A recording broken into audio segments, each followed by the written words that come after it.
Alam niyo po, marami ako nare-receive na mga messages about po doon sa nangyayaring issue po sa bansa natin. Ano daw po ang masasabi ko doon sa mga Nepo babies? And I believe marami naman na pong aware sa ating lahat. Like yung nangyayaring surges po sa bansa natin, like yung leptospirosis, and then yung flooding. At yung flood control project na yun na naging ghost project. At itong mga nagdaang araw, marami talaga ako nababasa online na yung iba nagbabody shame at umaabot pa sa bullying. Pero you know what, to be honest, may intindihan mo rin sila kung saan sila nanggagaling. Kung bakit sila naghihimutok sa galit.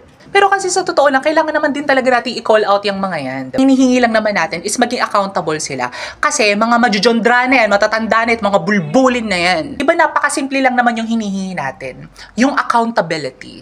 And as a Filipino citizen, kailangan talaga po natin bumoses. Kasi pera po natin yung ninakaw. Buwis ng bayan po. Kaya yung iba maiintindihan mo na lang talaga kung bakit galit na galit sila. Kasi di ba maraming mga kababayan natin, ng mga Pilipino, na lumalaban ng patas araw-araw, bawat oras, bawat minuto. Ay, sa iba nagsasabi na, naku, wala kami pa dyan sa tax-tax na yan. At yung sa iba na nagsasabi na, wala naman akong trabaho, bakit po problemahin ko yung tax na yan? Gaga, kahit unemployed kami, binabayaran ka. Yung bawat paghut-hut mo ng sigarilyo, may tax yan. Kahit yung pambili mo ng shave, pang-ahit dyan sa bulbul mo, may tax yan. Kahit pa pambili ng tawas para matapalan yung putok mo, may tax yan. Lahat po yun may excise tax.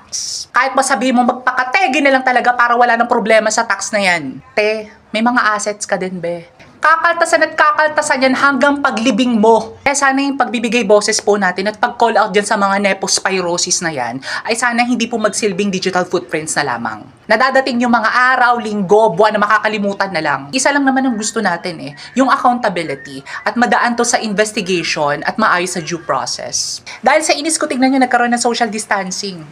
May tax din yan. Sino kaya sa kanila ang i-guess ko sa Tony Talks? Charot. Kaya naman, let's pray for our country at huwag titigil na maningil. Gigigil